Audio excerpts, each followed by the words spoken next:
Hello friends, मैं शिवन शर्मा शीर्ष class में आपका स्वागत करता हूं। आज की जो हमारी टॉपिक है वह है मनी। आज हम जानेंगे कि ये मनी क्या होती है, क्या इसका यूज़ है और कैसे इसका विकास हुआ। तो देखिए, जैसा कि आपका चैप्टर का नाम है मनी, जिसको कि हिंदी में क्या कहते हैं, मुद्रा। मुद्रा एक प्रकार से विनिमय का साधन होती है, जिसका उपयोग या जो कि सरकार के द्वारा मान्यता प्राप्त होती है। तो आप कहेंगे कि ये मुद्रा क्या है? मुद्रा विनिमय का साधन है जो कि सरकार के द्वारा मान्यता प्राप्त होती है। अब ये विनिमय क्या होता है? जो हम वस्तु को लेन देन करते हैं या जो इंपोर्ट एक्सपोर्ट होता है वो आपका विनिमय कहलाता है। जब विनिमय, इस समय तो मुद्रा का प्रचलन है या इस समय मुद्रा है तो इस समय तो आराम से विनिमय हो जाता है, लेकिन पुराने ज़माने में विनिमय कैसे होता था और ये मुद्रा का विकास क्यों हुआ, क्या रीज़न थे कि मुद्रा का विकास होना जरूरी समझा गया।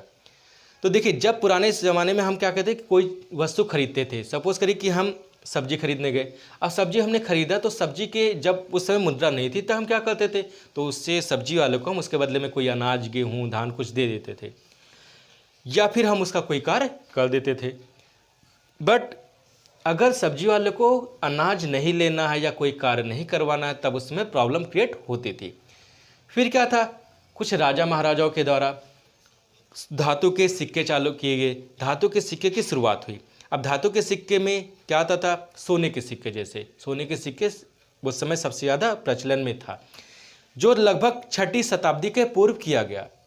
तो सोने के सिक्के अक्सर इससे क्वेश्चन आते रहते हैं। देखिए कैसे था, लगभग 6ठी शताब्दी के आसपास में, 6ठी शताब्दी पूर्व, हिंद यूनानी वालों ने सर्वप्रथम सोने के सिक्के का उपयोग किया, सोने के सिक्कों की शुरुआत किया। जिसमें क्वेश्चन अक्सर कॉम्पिटिशन एग्जाम में पूछे जाते हैं कि सर्वप्रथम सोने के सिक्के की शुरुआत किसने किया, तो हिंद यूनानी वालों ने, जिनको हम हिंद यवन या ग्रीक इंडो भी कहते हैं। उसके बाद में कहते हैं सर्वाधिक सोना के सिक्के, माफ करिए, सर्वाधिक शुद्ध सोने के सिक्के, मतलब कि जो सबसे प्योर सोना था, वो सबसे प्योर सोना किसके शासन काल में आया, तो वह आपका कुषाण वंश था। जिसको आप ध्यान रखें, कुषाण वंश के शासनकाल में सबसे शुद्ध सोने का सिक्का की शुरुआत हुई। और सर्वाधिक, मतलब कि सबसे ज़्यादा जो सोने के सिक्कों की शुरुआत थी वह किसके साथ काल में हुआ, गुप्त वंश। तो 3 टॉपिक याद रखिएगा। जो सर्वप्रथम था तो सर्वप्रथम आपके हिंद यवन वाले हो गए थे, और अगर कह दें सबसे शुद्ध जो था वह आपका कुषाण वंश वाले हो गए थे। इसके बाद में जो कहते कि सर्वाधिक जो था वो आपका गुप्त वंश वाले हो गए थे। तो ये तो सोने की सिक्कों से रिलेटेड आपकी जो मतलब क्वेश्चन पूछा था एग्जाम में, जो कि हिस्ट्री में भी आप पढ़ेंगे, उससे आपको मैंने यहीं पर बता दिया।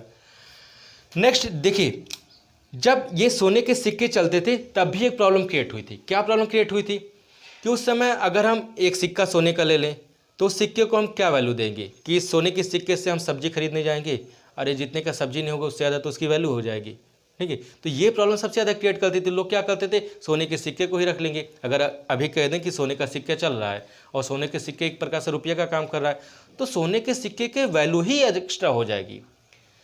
तब उसके बाद में शेरशाह सूरी जो थे, उन समय एक भारत में सिक्कों को, माफ करिएगा, शेरशाह सूरी नहीं, मतलब मोहम्मद बिन तुगलक थे। मोहम्मद बिन तुगलक पहले इसके नाम लेते, एक प्रकार से सांकेतिक मुद्रा को जारी करने का प्रयास किया। अब सांकेतिक मुद्रा क्या थी? सांकेतिक मुद्रा का मतलब कि अगर हम कह दें कि एक कागज़ है, कागज़ के को मान्यता प्राप्त कर दिया जाए गवर्नमेंट के द्वारा कि ये 500 रुपये है, तो उसकी वैल्यू कितनी हो जाएगी, 500 रुपये हो जाएगी। लेकिन अगर वह है तो सिर्फ संकेत दिया गया है, सरकार के द्वारा संकेत दिया गया कि इसके 500 रुपये इसकी वैल्यू है, तो वह हो गया सांकेतिक मुद्रा कहलाते हैं। अगर आप देखें, थोड़ा भूतपूर्व जाएं, अगर इस समय नोटबंदी, जैसे आपका नोट बंद हो गया है, जो आपका 500 के और 1000 के नोट जो बंद हो गए, तो उस रुपये की क्या कोई वैल्यू है? अब कोई वैल्यू नहीं है। बट अगर सरकार कह दे कि पुराने नोट चलने लगेंगे, सरकार के द्वारा मान्यता प्राप्त हो जाएंगे, तो क्या करेंगे, उस नोट की वही वैल्यू हो जाएंगी। मतलब कि सरकार के द्वारा एक प्रकार से उसको मान्यता दे दी जाती है जिस चीज़ को, वह आपका सांकेतिक मुद्रा में हो जाता है। और सांकेतिक मुद्रा की जो प्रयास किया गया था सर्वप्रथम, वो आपका मोहम्मद बिन तुगलक के द्वारा किया गया था। यहाँ पर प्रयास किया गया था। कहते हैं भारत में सर्वप्रथम जो रुपया नाम दिया गया है, जो हम मुद्रा करते हैं तो उस मुद्रा को रुपया नाम दिया गया, जो सर्वप्रथम शेरशाह सूरी के द्वारा दिया गया। और प्रेजेंट टाइम में जो ये लागू हुआ था, भारत में जो रुपया का सिंबल था ये लागू किया गया था, ये सन 2009 में लागू हुआ था। किसके द्वारा? डी उदय, जो कि एक IITians थे, उन्हीं के द्वारा ये किया गया था। डी उदय महाराष्ट्र से IITians थे। 2009 में डी उदय के द्वारा रुपया का सिंबल मान्यता प्राप्त हुआ, गवर्नमेंट ने कर दिया।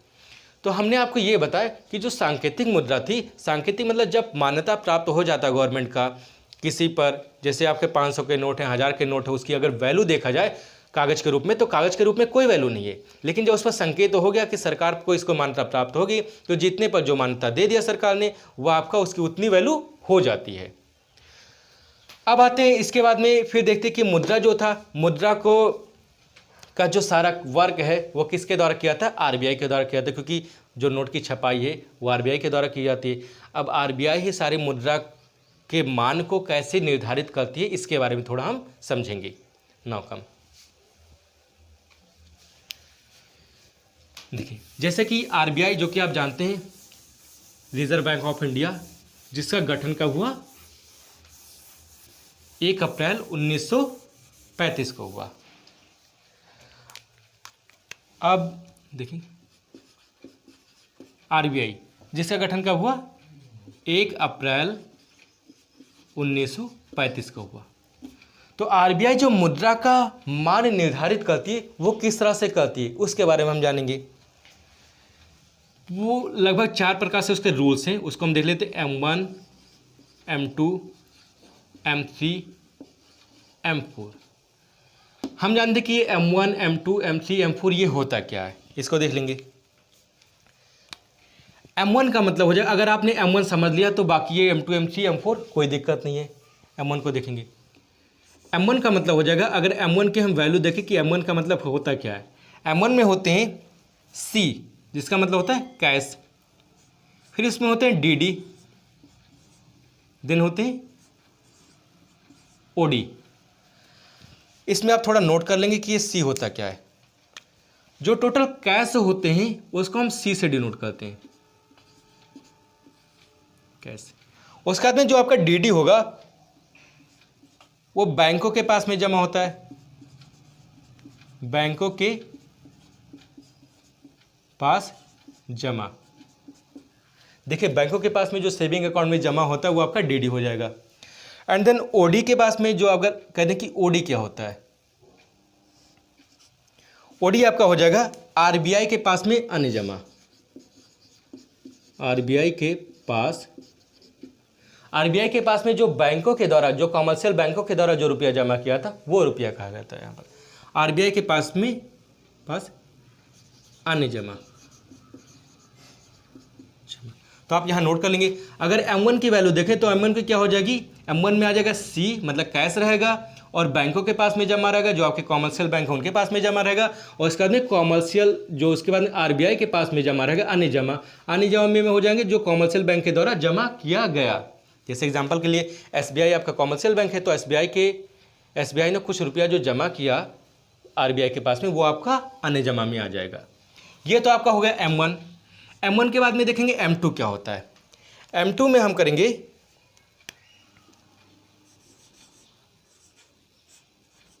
M2 में यही M वाली वैल्यू इसी में रख लेंगे। तो पहले हम M1 रख लेंगे। अब M1 रखा तो M1 में सारी वैल्यू आ गई, M1 रखेंगे। M1 के बाद में फिर रखेंगे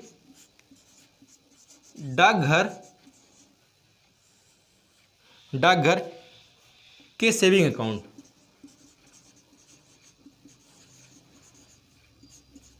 देखिए, M1 उसमें रहेगा, और इसके बाद में डाकघर के पास में जो सेविंग अकाउंट रहेगा, तो उस सेविंग अकाउंट में जो रुपया है वो आपका M2 के पास में आ जाएगा। M2 के बाद में फिर आपका हो जाएगा M3। M3 में करेंगे, ये आपका M1 हो जाएगा। M3 में भी आपका M1 रहेगा।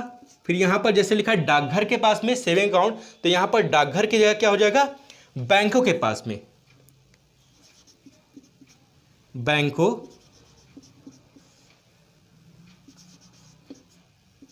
के पास अन्य जमा। देखिए, अन्य जमा का मतलब जैसे उसमें जो बीमा वगैरह किए रहते हैं या फिक्स डिपॉजिट किए रहते हैं, वो आपका अन्य जमा में आ जाएंगे। लास्ट होगा आपका M4। M4 में आपका आएगा M1, इसमें भी रहेगा, और M1 के बाद में आ जाएगा आपका M1 प्लस डाकघर के समस्त जमा, डाकघर के समस्त जमा। तो आपने देखा कि M1, M2, M3, M4 इस तरह से आरबीआई क्या करती है, रुपया निर्धारित, मतलब जो आपका मुद्रा का मान है उसे निर्धारित करती है। हमने देखा कि आपका जैसे लिखा है, पहला M1 लिखा है, तो M1 में क्या क्या शामिल होता है, कैश होता है, फिर बैंकों के पास में जो रुपया जमा होता है उसको कहते हैं, बैंकों के पास में जो आपका सेविंग अकाउंट होता है वो कहते हैं। फिर आपका जो ओडी लिखा है, ओडी का मतलब यहाँ पर हो जाएगी आरबीआई के पास में जो अन्य जमा होते हैं, तो आरबीआई के पास में जो बैंकों के द्वारा जमा किए जाते हैं वो आपका आरबीआई के पास में अन्य जमा में गिना जाएगा। यहाँ M2 में कर दें कि M2 क्या होता है, M3, M4, तो देखिए M2 में आपका M1 तो रहेगा ही, उसके बाद में जो डाकघर के सेविंग अकाउंट है उसका रुपया M2 में जोड़ा जाएगा। M3 में करते हैं, अब देखिए याद करने के लिए M1 सभी तीनों में रहेगा। यहाँ पर आपका डाकघर के सेविंग अकाउंट, यहाँ पर आपके बैंक के अन्य जमा हो जाएंगे, और यहाँ पर डाकघर के समस्त जमा। समस्त जमा का मतलब सेविंग अकाउंट, करेंट अकाउंट, जो जितने अकाउंट होते हैं सभी अकाउंट का यहाँ पर समस्त जमा हो जाएंगे। ये तो आपका बैंकों के द्वारा जो निर्धारित किया जाता है मुद्रा का मान वो दिया गया है। अब हम इससे देखेंगे कि इसके जो तरलता के स्तर हैं वो किस क्रम में रहते हैं। तरलता का मतलब हो जाएगा जिससे एक्सचेंज करना आसान हो। थोड़ा समझते हैं क्या होता है ये। इसको आप नोट करना चाहे तो नोट कर दें, या स्क्रीनशॉट भी आप ले सकते हैं। देखिए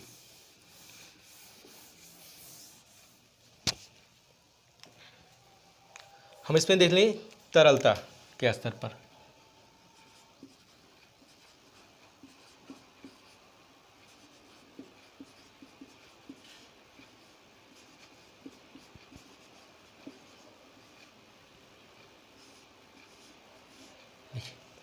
तरलता के स्तर का क्रम, पहले तो तरलता समझ लेते हैं क्या होता है। तरलता का मतलब कि ऐसी चीज़ जिसको एक्सचेंज करना आसान हो। एक्सचेंज करने का मतलब कि अगर हम कहें कि मेरे पास मान लो रुपया है, तो रुपये के बदले हम कुछ भी ले सकते हैं। ठीक है, रुपया है तो रुपये से हम सब्जी ले लिए, दूध ले लिए, गेहूँ ले लिया, अनाज ले लिए, कोई भी अन्य वस्तु ले लिए। बट अगर हम कह दें कि हमारे पास मान लो सब्जी है, अब सब्जी के बदले हम क्या ले सकते हैं, क्या कोई तुरंत मिल जाएगी कुछ भी। अगर हम तुरंत हम सोचें कि आसानी से मिल जाएगी या तुरंत मिल जाएगी, तो पहली बात तो आसानी से नहीं मिलेगी, उसका तुरंत नहीं मिल पाएगी, ये हो जाते हैं। या जो चीज़ आपका मतलब बहुत ही आराम से फ्लो हो मार्केट में, फ्लो जिसका आराम से एक्सचेंज होता रहे, तो आप इसको समझेंगे बस इसे कि तरलता का मतलब जो आसानी से एक्सचेंज हो जाए, जो आपका तरलता में आएगा। तो तरलता में रुपया ही है जो आसानी से एक्सचेंज हो जाएगा एक दूसरे से। अब रुपया है तो कौन सा रुपया कितनी आसानी से एक्सचेंज होगा, कौन सा रुपया आसानी से निकाल सकते हैं, कौन सा रुपया आसानी से नहीं निकाल सकते हैं। उसमें आपका जो चार रुपया, चार हमने जो बताए हैं, M1, M2, M3 और M4, तो इन चारों में हम देखेंगे चारों में से कौन सा आपका सबसे अधिक होगा। यहाँ पर हम देखेंगे कि तरलता के स्तर का क्रम क्या है। तरलता के स्तर का क्रम में हम ये देखेंगे कि किस रुपये को हम आसानी से एक्सचेंज कर सकते हैं या आसानी से हम निकाल सकते हैं। तो सबसे आसानी से हम निकालेंगे तो उसमें आ जाएगा आपका M1, जिसको हम आसानी से निकाल सकते हैं।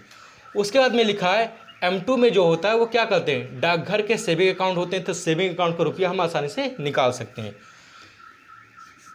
M2 हो जाएगा। देखिए इसके बाद में M3 होगा, देन M4 होगा। कैसे होगा ये बता रहे हैं।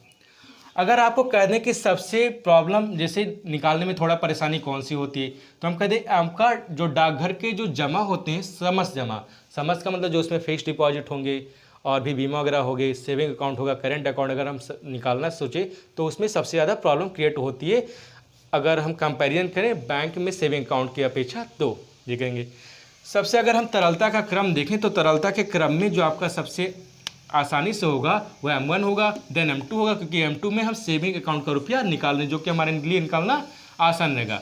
देन M3 आया क्योंकि यहाँ पर हम बैंकों के पास जमा निकाल रहे हैं, डाकघर की अपेक्षा बैंकों का निकालना आसान होता है। ये तरलता का आपका क्रम हो जाएगा, M1, M2 और M3, M4 हो जाएगा। आफ्टर दैट इसमें हम देखेंगे कि अगर इसमें देखें कि सबसे कम कौन सी मुद्रा होती है और सबसे ज़्यादा कौन सी मुद्रा होती है, तो सर्वाधिक मुद्रा का मान देख लिया जाए कौन सा होता है और सबसे कम कौन सा होता है। देखिए सर्वाधिक मुद्रा का मान मुद्रा का मान, और फिर संकुचित मतलब सबसे कम, संकुचित मुद्रा का मान। तो देखिए जो सर्वाधिक है कि मतलब सबसे ज़्यादा कौन सी मुद्रा का मान होगा, तो M1 तो आपका जैसे सबसे कम हो जाएगा क्योंकि M1 में सब कुछ जुड़ा हुआ है। तो यहाँ तो ये क्लियर हो रहा है कि M1 सबसे कम होगा, इसको हम कर देते हैं M1 जो संकुचित मुद्रा का मान होगा M1। फिर लिखते हैं सर्वाधिक मुद्रा का मान कौन सा होगा। सर्वाधिक का मतलब हो जाएगा कि सबसे ज़्यादा कौन सा है, तो देखिए बैंक के पास में ज़्यादा होता है रुपया कि डाकघर के पास में। आप भी कहेंगे कि बैंक के पास में सबसे अधिक रुपया होता है। अब बैंक के पास में सबसे अधिक रुपया होगा तो वहाँ पर जो हमारा होगा कि सर्वाधिक मुद्रा का मान होगा वो आपका आएगा M3। ये एग्जाम में अक्सर पूछ लिया था कि जो सर्वाधिक मुद्रा का मान होता है वो किसका होता है, M1, M2, M3, M4 दिया रहता है। तो वहाँ पर कन्फ्यूजन क्रिएट होती है कि जो नहीं देखे रहते हैं वीडियो वगैरह, जो नहीं पढ़े रहते हैं, वो ये कन्फ्यूजन पहले हो जाता है कि M1, M2 है क्या। तो आप यहाँ ध्यान रखेंगे सबसे ज़्यादा जो मुद्रा का मान होता है वो M3 होता है और सबसे कम M1 होता है। क्यों? क्योंकि बैंकों के पास में रुपया अधिक होता है कंपेरिजन टू डाकघर के। ये तो आपका हो जाएगा सर्वाधिक और न्यूनतम मुद्रा का मान हो जाएगा। इसके बाद में देखते हैं क्या आएगा।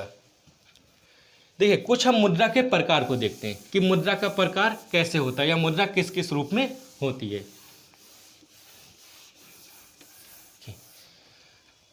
जो हम देख लेते हैं मनी टाइप।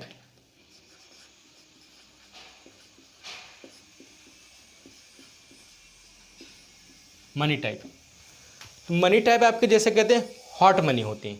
हॉट मनी का मतलब जिनके अंदर पलायन का गुण अधिक होता है, जैसे हमने कहा ना कि तरलता का गुण अधिक होगा, वो आपका हॉट मनी कहलाएगा। हार्ड मनी हो जाएंगी। हार्ड मनी जिसको प्राप्त करना थोड़ा टफ होता है, हार्ड होता है, कठिन होता है, वो आपका हार्ड मनी कहलाएगा। फिर हम कहते हैं सॉफ्ट मनी, क्योंकि जैसे हार्ड मनी कठिन होता है तो सॉफ्ट मनी जिसको प्राप्त करना आसान होगा वो आपका सॉफ्ट मनी कहलाएगा। आफ्टर दैट कहते हैं बिटकॉइन।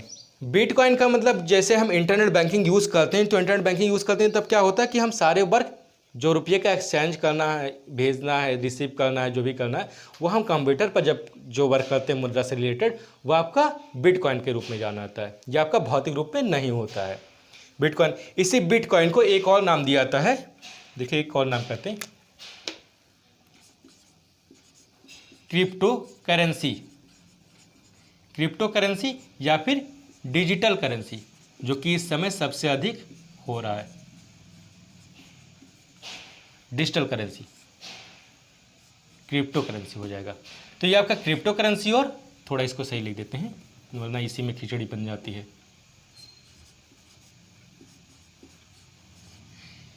जो आपका ये बिटकॉइन है, बिटकॉइन, ये तीनों एक ही होती है, जिसको हम क्या कहते हैं कंप्यूटर के द्वारा, जो कंप्यूटर के द्वारा किया जाता है वो आपका होता है बिटकॉइन या फिर क्रिप्टो करेंसी या फिर डिजिटल करेंसी कहा जाती है। ये तो आपका मनी का प्रकार हुआ। अब इसके बाद में हम एक और चीज़ जानेंगे जो एग्जाम में आते रहते हैं कि जो नोट की जो छपाई होती है वो किस जगह होती है, कहाँ कहाँ पर नोट की छपाई की जाती है। देखिए नोट की छपाई का कार्य इंडिया में दो जगहों पर होता है। एक आपका मध्य प्रदेश में होता है और दूसरा आपका नासिक में होता है। तो मध्य प्रदेश में जहाँ पर होता है वो आपका होगा देवास। देवास जो होगा वो आपका मध्य प्रदेश में होगा। और इसका जो केंद्र होता है या जो केंद्र कहलाता है उसको हम क्या कहते हैं, नाम जैसे केंद्र उसको कहते हैं कि क्या कहते हैं, bank note press. Bank note press. और दूसरा होता है आपका नासिक। ये कहाँ पड़ता है, महाराष्ट्र। महाराष्ट्र। इसका जो केंद्र होता है वो केंद्र आपका क्या लगा, currency note press. Currency note press, ये तो हो जाएगा। अब ये आरबीआई का जो दो जगहों पर जो नोट छापने का वर्क होता है, ये आरबीआई का दो जगहों पर मतलब इंडिया में दो जगह नोट छापे जाते हैं। जो आरबीआई नोट छापती है तो उसमें कौन सा 2 रुपये से लेकर 2000 तक के नोट छापती है। 1 रुपये का तो आपका आरबीआई के द्वारा नहीं किया जाता, वो तो गवर्नमेंट के द्वारा किए जाते हैं। तो जो आरबीआई के द्वारा किए जाते हैं वो आपका 2 रुपये से लेकर 2000 तक छापती है। बाकी जो सिक्के होते हैं ये भी गवर्नमेंट के द्वारा किए जाते हैं, तो वो भी आपका आरबीआई का वर्क नहीं बल्कि वो गवर्नमेंट का काम है। जो सिक्के होते हैं, सिक्के का मतलब कॉइन वगैरह जो होते हैं, कॉइन, ये आपका कॉइन होते हैं, ये तो आपका गवर्नमेंट का वर्क है। लेकिन बाकी जो आपके नोट होते हैं, नोट या जो भी आपके मनी होते हैं, मनी, ये किसका वर्क है? ये आपका आरबीआई का वर्क है, जो कहाँ से लिखते हैं? 2 रुपया से लेकर के 2000 तक छापने का वर्क करती है। अब लास्ट पॉइंट इसमें देखेंगे, जो आपके नए नोट प्रचलन में हैं, जैसे आपके 10 के, 20 के, 50 के, 100, 200, 500 और 2000, इन सब क्वेश्चन से, इन सब नोटों से थोड़ा क्वेश्चन उठते हैं कि कौन कौन से नोट पर कैसे सिंबल है। इनके बारे में थोड़ा हम बता देते हैं। ये आपकी लास्ट टॉपिक है, देन इसके बाद में फिर कुछ बताते हैं। देखिए, जो आपके नए नोट प्रचलन में हैं उन नए नोट से क्वेश्चन अक्सर एग्जाम में आए भी हुए हैं और आने की संभावना भी है कि किस नोट पर कौन से सिंबल दिए गए हैं। अगर हम देख लेते हैं, जैसे आपका कह दे कि 10 रुपया है, फिर कौन सा है? 20, 50, 100, 500 और 2000। इनमें अक्सर ये क्वेश्चन पूछ लिया था कि कौन से नोट पर ये ही चलते हैं 10, 20, 50, 100, एक छूट गया इसमें, माफ करिएगा, 200।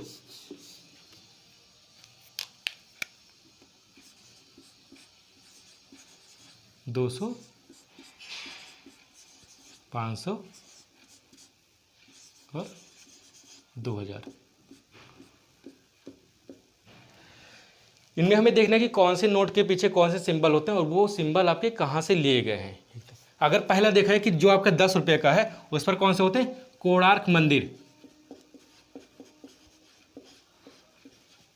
कोणार्क मंदिर, जो कि कहाँ पड़ता है? उड़ीसा में पड़ता है। 20 रुपये का देखेंगे कि 20 रुपये पर कौन से रहते हैं? एलोरा की गुफाएं, ये कहां पड़ता है आपका?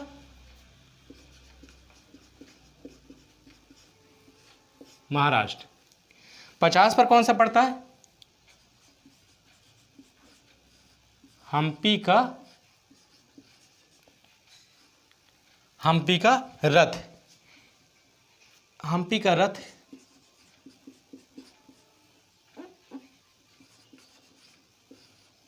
कर्नाटक।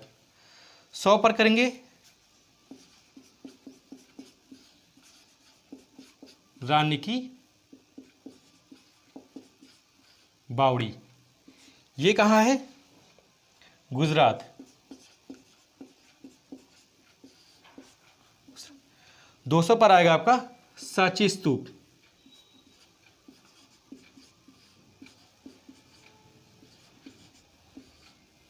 सांची स्तूप, ये आपका हो जाएगा एमपी, मध्य प्रदेश। इसके बाद में आपका आता है 500 और 2000। 500 पर आपका हो जाएगा लाल किला,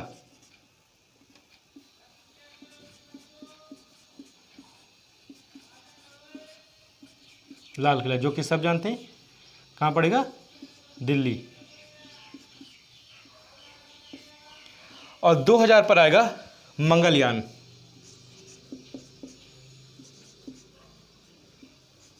अब ये मत पूछ ले कि मंगलयान कहाँ पड़ता है, ठीक है?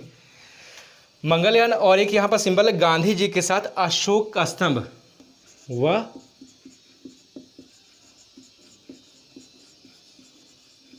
के साथ